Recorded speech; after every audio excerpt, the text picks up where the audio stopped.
ನಾವು ಬನ್ನಿ ಅಲ್ಲ, ಒಂದು ಹೋರಾಟಕ್ಕೆ ಕರೆ ಕೊಡಿ ಶಾಸಕರೇ. ನಿಮ್ಮ ಜೊತೆ ಸಾವಿರಾರು ಜನ ನಮ್ಮದೇ ಖರ್ಚಿನಲ್ಲಿ ನೀವು ಎಲ್ಲಿಗೆ ಹೇಳಿದ್ರೆ ಅಲ್ಲಿಗೆ ಬಂದು ನಿಮ್ಮ ಜೊತೆ ಕೂತ್ಕೊಂಡು ಹೋರಾಟ ಮಾಡೋ ಅಂತ ಕೆಲಸ ಮಾಡ್ತೀವಿ. ಆಗ್ಲೇ ಹೇಳಿದ್ದೀನಿ, ಕಾಗಕ್ಕ ಗೂವಕ್ಕ ಕತೆ ಕೇಳಕ್ಕೆ ಚಿಕ್ಕಬಳ್ಳಾಪುರದವ್ರು ಯಾರೋ ಯಾವುದೋ ಊರಿನವ್ರಲ್ಲ. ನಾವು ಪ್ರಬುದ್ಧರಿದ್ದೀವಿ. ನೀವು ಹೋರಾಟಕ್ಕೆ ಕರೆ ಕೊಡ್ತೀರಾ ಶಾಸಕರೇ? ಹೇಳಿ. ಸಿದ್ದರಾಮಯ್ಯನವರ ವಿರುದ್ಧ, ಈ ಸರ್ಕಾರದ ವಿರುದ್ಧ, ಈ ವ್ಯವಸ್ಥೆಯ ವಿರುದ್ಧ, ನಮಗೆ ಕಲುಷಿತ ನೀರು ಕುಡಿಸ್ತಾ ಇರುವಂತಹ ಈ ಅಧಿಕಾರಿಶಾಹಿಯ ವಿರುದ್ಧ ನೀವೇನಾದ್ರೂ ಹೋರಾಟಕ್ಕೆ ಕರೆ ಕೊಟ್ರೆ ನಿಮ್ಮ ಜೊತೆ ಬಂದು ನಿಂತ್ಕೊಂಡು ನಾವು ಹೋರಾಟ ಮಾಡ್ತೀವಿ. ಆ ರೀತಿ ಏನಾದ್ರು ಲಾಠಿ ಪೆಟ್ಟು ಬಿಟ್ರೆ ನಿಮ್ಮನ್ನು ಕಾಪಾಡ್ಕೊಂಡು ಫಸ್ಟ್ ನಾವು ಏಟ್ ತಿಂತೀವಿ ಅಂತ ಈ ಮುಖಾಂತರ ಶಾಸಕರಿಗೆ ಹೇಳ್ತಾ ಇದೀನಿ. ಹೇಳ್ಬಿಡಿ ಸರ್. ಅದನ್ನೇ ಕೇಳ್ತಾ ಇರೋದು. ಇಷ್ಟು ದಿವಸ ನೀವು ಹೊಗಳ್ತೀರಾ, ನಿಮ್ಮ ನಾಯಕರನ್ನ ಹೊಗಳೋದ್ರಲ್ಲಿ ತಪ್ಪಿಲ್ಲ. ಎದೆನಲ್ಲಾದ್ರೂ ಇಟ್ಕೊಳ್ಳಿ, ಮೆದ್ಲಲ್ಲಾದ್ರೂ ಇಟ್ಕೊಳ್ಳಿ, ಮನೆಯಲ್ಲಿ ದೇವಸ್ಥಾನ ಕಟ್ಸ್ಕೊಳ್ಳಿ, ಅದೆಲ್ಲ ನಿಮ್ಮ ಪರ್ಸನಲ್ ಆಯ್ತು. ನೀವು ಆ ಒಂದು ಪ್ರೀತಿಯನ್ನ, ಆ ಒಂದು ಅಭಿಮಾನವನ್ನ ಜನತೆ ಪರವಾಗಿ ಕನ್ವರ್ಟ್ ಮಾಡಿ, ಅದನ್ನ ಆ ಅಭಿಮಾನವನ್ನ ಇಲ್ಲಿ ನೀವು ಎನ್ಕ್ಯಾಶ್ ಮಾಡಿಸಿ, ಜನಕ್ಕೆ ಇಲ್ಲಿ ದುಡ್ಡು ತಗೊಂಬನ್ನಿ, ಅನುದಾನ ಮಾಡಿ, ಅನುದಾನ ತಗೊಂಬಂದು ನೀರನ್ನ ಶುದ್ಧೀಕರಣ ಮಾಡುವಂತ ಕೆಲಸ ಮಾಡಿ ಸರ್.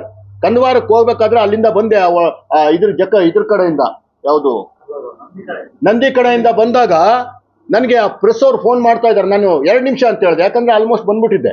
10-12 ನಿಮಿಷ 15 ನಿಮಿಷ ಆಯ್ತು ನನಗೆ ಬರಕ್ಕೆ. ರೋಡ್ಸ್ ಅಷ್ಟೊಂದು ಅಧ್ವಾನ ಆಗಿದೆ.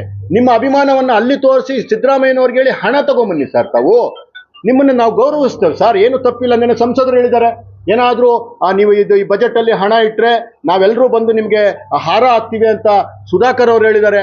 ಅಂದ್ರೆ ಏನಾಯ್ತು? ಇಡೀ ಚಿಕ್ಕಬಳ್ಳಾಪುರದ ಜನತೆ ನಿಮ್ ಪರವಾಗಿದೆ. ನೀವು ಹೋರಾಟ ಮಾಡಿ, ನೀವು ಕರೆಕ್ಟ್ ಆಗಿ ಆದಿಯಲ್ಲಿ ಹೋದ್ರೆ ಮಾತ್ರ. ಒಂದು ಹೆಜ್ಜೆ ಆದ್ಮೇಲೆ ಒಂದು ಹೆಜ್ಜೆ ಇಡೋ ಅಂತಹ ಸಾಮಾನ್ಯ ಜನ ದೊಡ್ಡ ದೊಡ್ಡ ಮಾತುಗಳು ಹೇಳಿ ಇಡೀ ಹೋರಾಟವನ್ನ ಬೇರೆ ಕಡೆ ದಿಕ್ಕಿಗೆ ತಿರುಗಿಸೋಕೆ ನಾನು ರೆಡಿ ಇಲ್ಲ. ನನ್ನ ಕೈಯಲ್ಲಿ ಶಕ್ತಿ ಇರೋದು ಇಷ್ಟು ಮಾತ್ರ. ಅದು ಸಹ ಎಲ್ಲ ಜನತೆ ಸೇರಿದ್ರೆ ಮಾತ್ರ. ಮೊದಲು ನಮ್ಗೆ ಏನು ಈಗ ಆಲ್ರೆಡಿ ನೀರು ಬರಕ್ ಸ್ಟಾರ್ಟ್ ಆಗ್ಬಿಟ್ಟಿದೆ.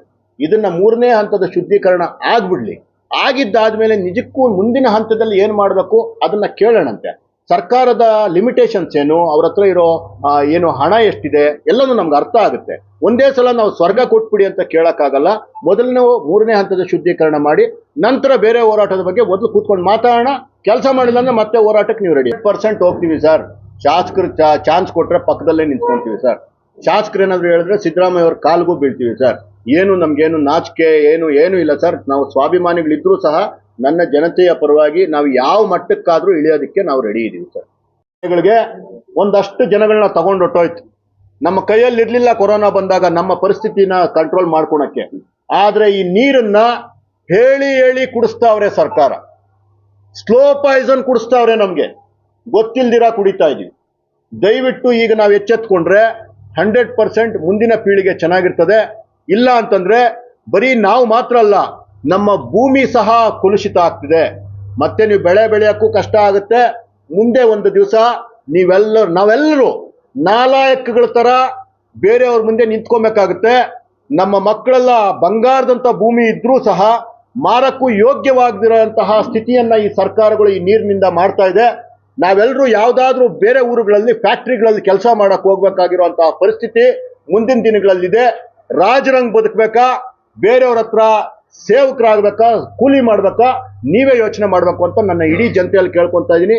ಅದಕ್ಕೋಸ್ಕರನೇ ಒಂದು ಎಚ್ಚರಿಕೆ ಹಂತವಾಗಿ ಈಗ ನಾವು ಚಿಕ್ಕಬಳ್ಳಾಪುರವನ್ನ ಬಂದ್ ಮಾಡಕ್ಕೆ, ಚಿಕ್ಕಬಳ್ಳಾಪುರ ನಗರವನ್ನ ನಾನು ಪರ್ಟಿಕ್ಯುಲರ್ ಆಗಿ ಹೇಳ್ತಾ ಇದ್ದೀನಿ, ಸಾಂಕೇತಿಕವಾಗಿ ಮಾಡ್ಬೇಕಾಗಿರೋ ಕೆಲಸ ಆಗಿರೋದ್ರಿಂದ ಚಿಕ್ಕಬಳ್ಳಾಪುರ ನಗರವನ್ನ ನಾವು ಬಂದ್ ಮಾಡಕ್ ಹೊರಟಿದೀವಿ. ಜೊತೆಗೆ ಯಾರಿಗಾದ್ರೂ ಹಳ್ಳಿ ಭಾಗಗಳಲ್ಲೂ ಅದಕ್ಕೆ ನೀವು ಬೆಂಬಲ ಕೊಡಬೇಕು ಅಂತಿದ್ರೆ ನಿಮಗೆ ಸ್ವಯಂ ಪ್ರೇರಿತವಾಗಿ ನೀವು ಅಂಗಡಿಗಳನ್ನ ಮುಚ್ಚೋದು ಇನ್ನೊಂದು ಮಾಡ್ಬೋದು. ಆದ್ರೆ ಬಲವಂತವಾಗಿ ಯಾರು ಮಾಡಂಗಿಲ್ಲ. ಯಾರಿಗೆ ಜವಾಬ್ದಾರಿ ಇದೆ, ಯಾರಿಗೆ ನನ್ನ ಚಿಕ್ಕಬಳ್ಳಾಪುರ ಅನ್ನೋ ಪ್ರೀತಿ ಇದೆ, ಯಾರಿಗೆ ನನ್ನ ತಂದೆ ತಾಯಿಗಳನ್ನ, ನನ್ನ ಮಕ್ಕಳನ್ನ ಕಾಪಾಡ್ಕೊಬೇಕು ಅನ್ನುವಂತಹ ಒಂದು ಕನಿಕರ, ಒಂದು ವಾತ್ಸಲ್ಯ ಇದೆ, ಅವರು ಈ ಚಿಕ್ಕಬಳ್ಳಾಪುರ ಬಂದ್ಗೆ ನಮ್ಮ ಜೊತೆ ಕೈ ಜೋಡಿಸ್ತಾರೆ. ಸರ್ಕಾರಕ್ಕೆ ಒಂದು ಎಚ್ಚರಿಕೆ ಕೊಡುವಂತ ಕೆಲಸ ಮಾಡೋಣ. ಇದು ಬರೀ ಬಿಜೆಪಿ ಪರವಾಗಿ ಕೆಲಸ ಮಾಡ್ತಿಲ್ಲ. ಎಲ್ಲ ಸಂಘಟನೆಗಳು, ಎಲ್ಲ ಪಕ್ಷಗಳು, ಜನತಾದಳ ಇರ್ಬೋದು, ಕಾಂಗ್ರೆಸ್ ಇರ್ಬೋದು, BSP ಇರ್ಬೋದು, ಎಲ್ಲ ಪಕ್ಷಗಳು ಬರ್ತವೆ.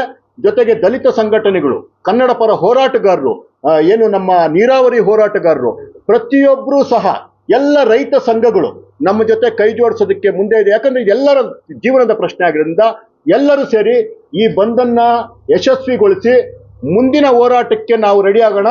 ಅಷ್ಟೊತ್ತಿಗೇನಾದ್ರೂ ಈ ಸರ್ಕಾರಕ್ಕೆ ಬುದ್ಧಿ ಬಂದು ಏನಾದ್ರೂ ನಮ್ಗೆ ನೀರನ್ನ ಶುದ್ಧೀಕರಣ ಮಾಡುವಂತ ಕೆಲಸ ಮಾಡಿದ್ರೆ ಅವರಿಗೆ ಅಭಿನಂದಿಸುವಂತ ಕೆಲಸನ ಮಾಡೋಣ ಅಂತ ಹೇಳ್ತೀವಿ. ಕ್ಷುಲ್ಲಕ ಅಭಿಪ್ರಾಯ. ಸಾರ್ವಜನಿಕರು ಎಲ್ಲರೂ ಮಾತಾಡ್ತಾ ಇಲ್ಲ, ಯಾರೋ ಒಂದಷ್ಟು ರಾಜಕೀಯ ಏನು ಬೇಳೆ ಬೇಯಿಸ್ಕೊಳೋ ಅಂತವ್ರು ಇದು ಮಾತಾಡ್ಬೋದು. ನಾವು ಏನು ಕೇಳ್ತಾ ಇದೀವಿ, ನಾವು ಕೇಳ್ತಾ ಇರೋದು ಶುದ್ಧ ನೀರು ಕೊಡಿ ಅಂತ. ಕೇಳಬೇಕಾಗಿರೋದು ಯಾರನ್ನ? ಮೊದಲು ಶಾಸಕರನ್ನ. ಈಗ ತಾವೆಲ್ಲರೂ ಕೇಳಿದ್ರಿ, ಸಚಿವರನ್ನೇ ನಾವು ಬಿಟ್ಬಿಡ್ಬೇಕು ಅಂತಿಲ್ಲ. ಹಂತ ಹಂತವಾಗಿ ಹೋಗುವಂತಹ ವ್ಯವಸ್ಥೆ ನನ್ನ ಪ್ರಜಾಪ್ರಭುತ್ವ ಕಲ್ಪಿಸ್ಕೊಟ್ಟಿದೆ. ನಾವು ಕೇಳಬೇಕಾಗಿರೋದು ಶಾಸಕ ಪ್ರದೀಪ್ ಈಶ್ವರ್ ಅವ್ರನ್ನ.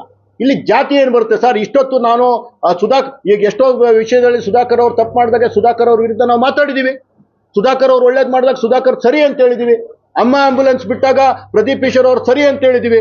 ಹಾಗಾದ್ರೆ ಅವಾಗ ಬರ್ದಿರೋ ಜಾತಿ ಇವಾಗ ಯಾಕೆ ಕಾಣಿಸುತ್ತೆ ಅಂತಂದ್ರೆ, ಅವ್ರಿಗೆ ಏನ್ ಬೇಕೋ ಅದೇ ಕಾಣಿಸೋದ್ರಿಂದ, ಏನ್ ಬೇಕೋ ಅದೇ ನೋಡೋದ್ರಿಂದ ಅಷ್ಟು ಮಾತ್ರ ಕಾಣಿಸುತ್ತೆ. ಬಿಟ್ರೆ ಇಲ್ಲಿ ಜಾತಿ ಇಲ್ಲ.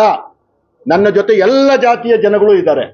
ಅದೇ ಬಲಿಗ ಕಮ್ಯುನಿಟಿಯಿಂದ ಬಂದಿರುವಂತಹ ನಾಯಕರು ನನ್ನ ಜೊತೆ ಕೂತಿದ್ದಾರೆ. ಬೇಡದಿರೋ ಜಾತಿ ಪಟ್ಟ ಕಟ್ಟೋದು ಬೇಡ, ಒಳ್ಳೆ ನೀರು ಬೇಕಷ್ಟೇ. ಪತ್ರಕರ್ತರಿಗೂ ನಾನು ಈ ಮುಖಾಂತರ ಸವಿನಯ ಕೇಳ್ಕೊತಾ ಇದ್ದೀನಿ, ಜಾತಿ ಅನ್ನೋದನ್ನ ಎಲ್ಲೂ ತಾವು ಟ್ಯಾಗ್ ಲೈನ್ ಬರೆದು ಅನಾವಶ್ಯಕವಾಗಿ ಒಂದು ಹೋರಾಟದ ದಿಕ್ಕನ್ನ ತಪ್ಪಿಸಿ ಆ ಪಾಪದ ಹೊರೆ ಯಾರೂ ಹೊರಬಾರದು ಅಂತ ಸವಿನಯವಾಗಿ ನಾನು